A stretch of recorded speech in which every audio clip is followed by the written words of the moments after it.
हिंदुस्तान में सबसे ज्यादा अगर कोई तेजस्वी है तो हिंदुस्तान का मीडिया सबसे ज्यादा। मतलब पहली बार जब हिंदुस्तान में रफेल आया, पहली बार उस रफेल की भी इतनी तारीफ करी जितनी तो उस बनाने वाले बापड़े को भी मालूम नहीं थी कि मैंने इसमें क्या क्या फिट कर रखा है। सही कह रहा हूं। अर्णव गोस्वामी को देखा होगा आपने टीवी पे, आर भारत वाले को, जो चिल्लाता जोर जोर से। हिंदुस्तान में इतने तेजस्वी लोग भरे पड़े थे, कौन कह सकता अपन विश्व गुरु नहीं हो सकते। जो आगे की लाइन में बड़े लोग बैठे हैं, बड़े बुजुर्ग लोग, इनसे ज्यादा तेजस्वी हिंदुस्तान में कोई नहीं है आज की तारीख में। बचपन में हमें ये कह के सुला देते थे कि भूत आ जाएगा, भूत आ जाएगा, सो जा। भूत वूत कुछ नहीं आया। अगले साल एक भाई और आ गया मेरे। ये देखो आज 50 साल, आज 25 साल बाद जब प्रॉपर्टी के बंटवारे हो रहे हैं, तब मेरे को लगा कि काश उस रात को भूत आ जाता तो मैं 5-50 लाख से नहीं निपटता। इतने तेजस्वी लोग अपने हिंदुस्तान में। मतलब 2 आदमी मुंह में गुटखा फंसा के, राहुल, 2 आदमी मुंह में गुटखा फंसा के 2 घंटे तक लगातार बात कर सकते हैं। इतने तेजस्वी लोग हैं। वो पहला वाला बोला, दूसरे वाले तो बोलेंगे, दूसरे वाले ने भी पलट के जवाब दिया।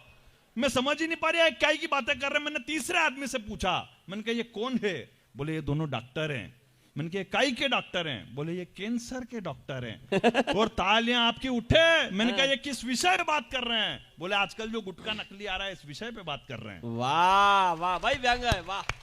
इतने तेजस्वी लोग अपने हिंदुस्तान में। बोला था मैं खुद भी तेजस्वी आदमी हूं। अभी पिछले साल लाफ्टर चैलेंज पे गया था। लाफ्टर चैलेंज पे 3 लोगों से सवाल पूछे। बोले लाफ्टर चैलेंज जीतने के लिए 5 करोड़ का इनाम है, क्या करोगे?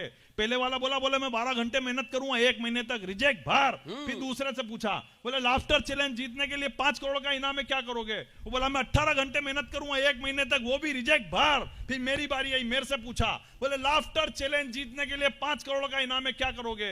मैंने कहा 2.5 करोड़ आपके। वाह, बहुत अच्छे। बोले सिलेक्ट जाओ अंदर। अपन तो हिंदुस्तानी आदमी, अपना भरे तेजस्वी भरे पड़े। और आपको हिंदुस्तान में सबसे ज्यादा अगर कोई तेजस्वी है तो हिंदुस्तान का मीडिया सबसे ज्यादा। मतलब पहली बार जब हिंदुस्तान में रफेल आया, पहली बार उस रफेल की भी इतनी तारीफ करी जितनी तो उस बनाने वाले बापड़े को भी मालूम नहीं थी कि मैंने इसमें क्या क्या फिट कर रखा है। सही कह रहा हूं। अर्णव गोस्वामी को देखा होगा आपने टीवी पे, आर भारत वाले को, जो चिल्लाता जोर जोर से। और जिस दिन रफेल आया, मैंने 2 घंटे लगातार उसको सुन लिया। मेरे खुद के अंदर ऐसा रफेल आया कि घर के बाहर रखी हुई राजदूत भी मेरे को रफेल जैसी नजर आ रही। वो पड़ोस की शर्मा जी की शक्ल में मेरे को जिम्पिंग नजर आ रहा। ये तो अच्छा रहा मेरी पत्नी ने मेरे को सब्जी लेने के लिए मार्केट भेज दिया, वरना मैंने तो चाइना पे ही अटैक करने का मूड बना लिया था। बढ़िया है। बोले इतने तेजस्वी लोग हैं अपने हिंदुस्तान में। और आपको तालियां मेरे ऊपर इस बात पर बजानी चाहिए कि मैंने हिंदुस्तान के इतने तेजस्वी लोगों के नाम आपको गिना दिए। लेकिन हिंदुस्तान का जो अतिथि आया, सबको अलग अलग टाइम दे रखा। गाड़ी पंचर हुई थी रास्ता में। अच्छा है को रफेल पाछे खड़ो। मतलब इतने तेजस्वी मैं खुद तेजस्वी आदमी, लेकिन मैं कहना मतलब मैंने आपको इधर देखो मेरी तरफ, एक बार ताली बजा दो। एक बार जब कोई आता तो डिस्टर्बेंस हो जाता, वापस कोई बात नहीं। मैंने इतने तेजस्वी लोगों के नाम आपको गिना दिए, लेकिन हिंदुस्तान का जो महा तेजस्वी आदमी है उसका तो मैंने अभी तक नाम ही नहीं लिया आपके सामने। वो अभी भारत जोड़ो यात्रा में चल रहे थे। सही कह रहा, मैं 4 पंक्तियां पढ़ता और बात पहुंच जाए तो मजे लेना ना। वो अपनी कुतुब मीनार पे चढ़ के उसको भी झुका सकते हैं, अपनी ही फूंक से ट्रक का टायर भी फुला सकते हैं। और जलेबी के नाम पे राहुल को इतना भी परेशान मत करो, वो इतना तेजस्वी है कि खेत में समोसे भी उगा सकते हैं। वाह। अभी वो कर्नाटक जीत गए थे राहुल जी। जैसे ही उनकी भारत जोड़ो यात्रा कर्नाटक के अंदर घुसी तो उनके पास एक फोन आया कन्नड़ भाषा में। बोले लिम्डा डोजरस टेल मी हष्टपुष्ट कोकरिक बूमरा। तो उन्होंने देखा किसी जीते हुए विधायक का फोन होगा तो बधाई देके ने फोन काट दिया। थोड़ी देर बाद वापस फोन, बोले लिम्डा डोजरस टेल मी हष्टपुष्ट कोकरिक बूमरा। तो उन्होंने देखा यार बधाई ठीक से नहीं दी, तो फिर बधाई देके ने फोन काट दिया। थोड़ी देर बाद वापस फोन, बोले लिम्डा डोजरस टेल मी हष्टपुष्ट कोकरिक बूमरा। तो उन्होंने पीए को फोन दिया, बोले देख तो रहे क्या बोल रहे हैं। तो पीए ने बोला ये सर कोई विधायक का फोन नहीं है, कंपनी का फोन है, बैलेंस डला लेना तो कल आपका फोन बंद हो जाएगा। आदमी को जानकारी नहीं है यार। हकीकत करो, अभी उत्तर प्रदेश के चुनाव में राहुल जी ने मंच से घोषणा कर दी, बोले मैं पांडव हूं बाकी सब कौरव है। मंच से घोषणा करी, बोले मैं पांडव हूं बाकी सब कौरव है। तो पूरे भाजपा के लोग उनके पीछे पड़ गए। बोले कैसे कह दिया अपने आप को आपने पांडव, कैसे कह दिया अपने आप को आपने पांडव। तो राहुल जी ने पीए से पूछा कौन थे रे पांडव? तेने बुलवा तो दिया मेरे से, अब मेरे को तो ध्यान ही नहीं कौन थे पांडव। तो पीए ने बताया सर ये पांडव जो थे ये महाभारत के एक पात्र थे। बोले नहीं दिखाओ मेरे को कौन थे पांडव। आखिर कार्यालय पे टीवी मंगाई गई, टीवी के अंदर महाभारत चलाई गई। अब संजोग से वो वाला दृश्य चल गया, इधर पांडव मुंह लटका कर बैठे हुए, इधर द्रौपदी की साड़ी खींची जा रही, ऊपर से ऐसे करके भगवान श्री कृष्ण साड़ी दे रहे। तो ये दृश्य देख के राहुल जी को गुस्सा आ गया। वो बोले ये क्या दिखा रहे हो मेरे को, एक महिला की साड़ी खींची जा रही है और ये 5 मूर्ख मुंह लटका कर बैठे हुए हैं, कौन है मूर्ख? तो पीए ने बताया सर यही पांडव है। तो वो बोले वाह, तो फिर उधर के आदमी का नाम लेने के लिए बोलते था। बोले सर वो कौरव है, उन्हीं का आदमी तो खींच रहा है। तो दुपाड़ा वालों तालियां ईमानदारी से बजा देना। वो बोले कि वाह, तो वो जो ऊपर से साड़ी दे रहे हैं उनका नाम लेने के लिए बोल देता। बोले सर वो पूरी दुनिया के सम्राट है, आपके एक के फोड़े पड़ रहे हैं, उनके 16,108 है। वाह बढ़िया है। होता नहीं कुछ उनसे, पर सब कुछ झोंक रहे हैं। ये जो कभी सेना के ऊपर उंगली उठाते हैं, कभी कोट के ऊपर जनेऊ डाल लेते हैं, कभी गंगा में जाकर डुबकी लगाते हैं, ये केवल चुनाव के टाइम पर नजर आता है। 4 पंक्तियां ईमानदारी से पढ़ना चाहता हूं कि होता नहीं कुछ उनसे, पर सब कुछ झोंक रहे हैं। लांघी मर्यादा शब्दों की वो इतना भोग रहे हैं। और मिलती नहीं सत्ता तो पेतरा ही बदल लिया, मिलती नहीं सत्ता तो पेतरा ही बदल लिया। कल मजार धोग रहे थे, आज मंदिर धोग रहे हैं। वाह वाह वाह वाह वाह वाह वाह वाह वाह, क्या बात। भारत ऐसे नहीं जुड़ता है। अगर मैं ठीक ठाक तरीके से भारत जोड़ दूं तो फिर इस दुपाड़ा की बेहतरीन तालियां देखना चाहता हूं कि अंग्रेजी ताकत घुटनों पर लादी जिसके खेलने। ये पटेल शायद जानते होंगे सारे लोग, लेकिन मैं 4 पंक्तियां पढ़ता हूं और आपकी बड़ी तालियां देखना चाहता हूं कि अंग्रेजी ताकत घुटनों पर लादी जिसके खेलने, नया सवेरा किया था जिसकी सूझबूझ तालमेल ने। एक गुजराती सब पर भारी, पूरी दुनिया मान गई जब सभी रियासत एक करी थी वल्लभ भाई पटेल ने। भाई जिंदाबाद। वाह वाह वाह वाह वाह वाह, बहुत अच्छे। वाह। जीवन में अपने आप को अपडेट करना सीखो। अपडेट ही नहीं कर रहे लोग। ये जो शादी में लड़कियां जूते चुरा लेती नहीं जिया जी के, जिया जी जिया जी जिया जी, जूते चुराने की कोई जरूरत नहीं है।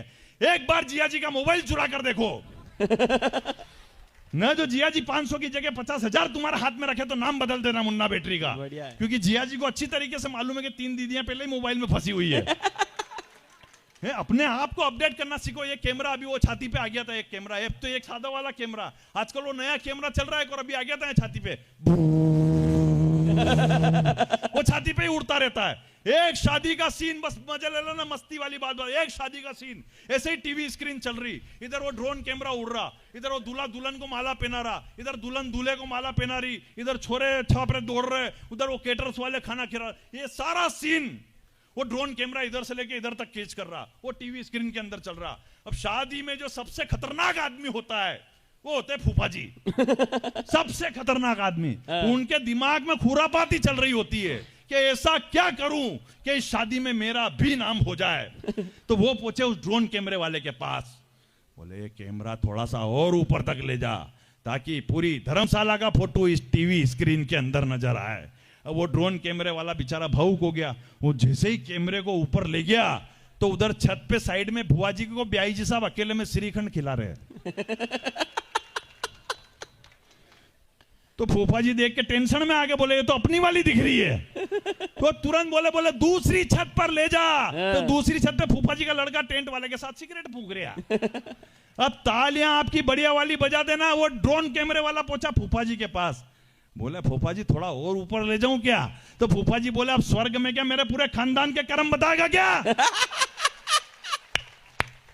बहुत अच्छे। नई नई चीजें आ गई हिंदुस्तान में, नए नए त्योहार आ गए, वैलेंटाइन डे आ गया, मदर्स डे आ गया। मैं बढ़िया ही करता हूँ उसमें, इसलिए तो मेरे को इस क्रम पे खड़ा किया। उसमें क्या हो गया? सही कह रहा है, आनंद वाली बात है, सही करे। फौजी हंसता है तो यार हमारा दिल बाग बाग हो जाए। एक बार जरा इनके लिए ताली बजा दो। बहुत अच्छे। सही मतलब यार आनंद है ना। अपने नई नई चीजें आ गई हिंदुस्तान में। वो वैलेंटाइन डे आ गया, मदर्स डे आ गया। जानते हो मदर्स डे जैसे त्योहार हिंदू अपने कहां लग रहा है मदर्स डे अपने हिंदुस्तान में? अपन कोई मदर्स डे के मोहताज थोड़ी है कि हिंदुस्तान में ऐसे ऐसे टटपुंजिए फेसबुक पे हैप्पी मदर्स डे लिखते हैं जो घर पे जाके माँ को पानी की नहीं पूछ रहे हैं। ताली मत बजाओ, मैंने भी लिख दिया था। मैंने लिख दिया हैप्पी मदर्स डे फेसबुक पे। मेरी पत्नी का फोन आया, बोले आज तो बहुत प्रेम उमड़ रहा माँ के प्रति। मैंने कहा कौन इसकी टेंशन मोल ले कि माँ के लिए। वाह। अरे तालियां तो अगली बात पे बजाना। उसी पोस्ट पे मेरी खुद की माँ का कमेंट्स आया, बोले कमीने घर पे आ, फिर बताती हूं तेरे को। हमारी माँ कोई मदर्स डे की मोहताज थोड़ी थी कि हमारे यहाँ मदर्स डे कब मनता था, कब मनता था हमारे मदर्स। जिस दिन भी भरे ठंड में हमने नहाने में आनाकानी करी, याद आ रहा है सबको? भरे ठंड में जब भी हमने नहाने में आनाकानी करी, बस माँ फेट पकड़ के डायरेक्ट बाथरूम में ले जाती थी, वो 3 झापट के साथ ठंडे पानी के 3 लोटे उड़ाती थी। वो सही कह रहा, आप तो ये आजकल के छोरे तो शैम्पू ने लक्स ने पता नहीं काई से नहाते हैं, हिप्पोलिन सरप। एक मुट्ठा मार के डायरेक्ट माथे पे, इतना झाग हो जाता था बाथरूम में, पता ही नहीं चलता था बद्दल पे बैठ के नहा रहा हूं कि बाथरूम में नहा रहा हूं। वो 3 झापट के साथ मारा कुटी करके जब कांच के सामने खड़ा कर देती थी और मैं अपनी लाल चट्ट शकल देखता था, बस उस दिन मुझे लग जाता था कि आज मेरा मदर्स डे मन गया। वाह वाह वाह वाह वाह वाह वाह। लेकिन इन तालियों को बम्पर तालियों में बदलना, कि इतनी मार खाने के बाद भी चुप रहता था, क्योंकि शाम को घर पे फादर आते थे। और मैं बिल्कुल भी नहीं चाहता था कि एक दिन में 2-2 त्योहार मने। वाह। क्योंकि पिताजी का टेरिफ थोड़ा और अलग वाला हुआ करता था। माताजी तो पूछ भी लिया करते थे, पिताजी तो पूछते भी नहीं थे। सही कह रहा मैं राहुल, मेरे घर में जिस दिन भी माता पिता की लड़ाई होती थी, मैं चुपचाप अपनी कॉपी किताब खोल के बैठ जाता था, क्योंकि मेरे को 100% मालूम था कि 10 मिनट के बाद इन दोनों में से उड़ता हुआ तीर मेरे ऊपर ही आने वाला। बोले इतनी हालत खराब होती थी, सब पंद्रह पढ़ता हूँ, हकीकत कह रहा हूँ। ये फेसबुक भी चलाते होंगे, कितने लोग चलाते फेसबुक, जरा हाथ खड़े करना। कि इंटरनेट पे दिखा रहे फेसबुक का नया खेल, थोबड़ा भी उसका लाइक करना जिसकी खोपड़ी में खोपरे का नहीं तेल। सब एक दूसरे की वाल पे फोकट चक्कर खा रहे और छोरे छोरियों के नाम से प्रोफाइल बना के छोरों को उल्लू बना रहे। वाह। छोरे छोरियों के नाम से प्रोफाइल बना के छोरों को उल्लू बना रहे। ये फेसबुक का खेल है निराला। जिस छोरी को मैंने रिक्वेस्ट भेजी निकला मेरा साला। एक छोरा एक छोरी के हर बात में राजी है, पे छोरे को पता ही नहीं कि उसी के पिताजी है। वाह। 12 बजे उठने वाले सुबह 5 बजे उठ के गुड मॉर्निंग का स्टेटस चिपका रहे। 12 बजे उठने वाले सुबह 5 बजे उठ के गुड मॉर्निंग का स्टेटस चिपका रहे। और जिसको मोहल्ले में कोई नहीं पूछता, वो भी फेसबुक पे हजार दोस्त बना रहे। वाह, वाह, जिसको मोहल्ले में कोई नहीं पूछता, वो भी फेसबुक पे हजार दोस्त बना रहे। और काश ये फेसबुक की सुविधा द्वापर युग में भी होती। आखिरी पंक्ति पर दुपाड़ा की तालियां देखना चाहता हूं कि काश ये फेसबुक की सुविधा द्वापर युग में भी होती, तो भगवान श्री कृष्ण को ढूंढने में गरीब सुदामा को इतनी तकलीफ नहीं क्या बात है भाई। वाह वाह वाह वाह वाह वाह वाह वाह वाह। जिंदाबाद मुन्ना भैया। जब पंक्तियां पढ़ता हूं कि इन चेहरों की मुस्कुराहट को मैं लार्ज कर सकता हूं, ठंडे ठंडे इन दिसंबर को अप्रैल मार्च कर सकता हूं, मेरी हर बात पर जो आपकी खुशी छलकती रहे, मैं अब भी आपकी बैटरी चार्ज कर सकता हूं। वाह। और नहीं कर सका तो भी आप मेरा कुछ नहीं बिगाड़ सकते, क्योंकि मैं मंदसौर से आया हूं। मंदसौर का नाम मंदोदरी के नाम से पड़ा है। मंदोदरी रावण की बीवी थी और रावण मेरा फूफा जी लगते हैं। वाह। हालांकि मुझे इस बात का कोई घमंड नहीं है, क्योंकि रावण प्रकांड विद्वान, राजनीतिज्ञ, महाप्रतापी, महापराक्रमी, महाबलशाली, महाज्ञानी, महापंडित और विश्व विजेता था। उसमें लाख बुराई थी, लेकिन उसने कभी भी अपने बेटे मंत्री संतरी कुलगुरु और यहां तक कि लंका की प्रजा से एक बार भी ये नहीं कहा कि चैनल को सब्सक्राइब करके बेल आइकन बजा दीजिए। अनुभव अपनी जगह है, कॉन्फिडेंस अपनी जगह। मैं तो देखो जहां से आया हूं, हमारे यहाँ पे तो लोग छत पे छतरी सेट करने चढ़ते हैं और पड़ोसन सेट करके नीचे उतर जाते हैं। जीवन में कॉन्फिडेंस बड़ा रखो, जितना मोदी जी का कॉन्फिडेंस है। सही कह रहा हूं, उनकी लहर इतनी खतरनाक चलती है। अभी चुनाव के टाइम पे हमारे यहाँ पे एक डोकरी मर गई थी, देखना लहर कितनी खतरनाक है। ये डोकरी मर गई थी, इधर हंडी जल रही, उधर 5 औरतें छाती पीट के रो रही, अम्मा हमें भी साथ में ले जाती, अम्मा हमें भी साथ में ले जाती। अचानक 2 मिनट के बाद वो डोकरी के हाथ हिलने लग गए, पांव के पंजे भी हिलने लग गए। तो सबसे पहले तो वो औरतें चुप हुई जो कह रही थी कि अम्मा हमें भी साथ में ले चलो।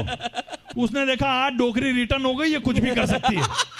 सही करो, कोई पास में जाने को तैयार नहीं। 2-4 रिश्तेदार तो पीछे के पीछे ही निकल लिए। सही कह रहा हूं, कोई पास में, बड़े वाले बेटे ने हिम्मत करी, वो पास में गया, वो डोकरी से बोला, बोले माता जी आप वापस प्रकट हो गई हो, ये पूरे परिवार के लिए खुशी की बात है, आपका आशीर्वाद हम पर बना रहे। तो डोकरी बोली, बेटा मैं वापस नहीं आई हूं, मैं तो स्वर्ग के दरवाजे पर चली गई थी, लेकिन एक बात तुझसे कहना रह गई थी, इसलिए मैं वापस पलट कर आई हूं। तो बेटे ने पूछा, बोले ऐसी कौन सी बात रह गई थी अम्मा? डोकरी ने जो पलट कर जवाब दिया, आपकी तालियां देखना चाहता हूं। बड़े वाले बेटे ने फोर्स दे के पूछा, बोले ऐसी कौन सी बात थी जिसको कहने के लिए आप स्वर्ग के दरवाजे से वापस आ गई? बोले केवल एक बात तुझसे कहना रह गई थी। बोले क्या?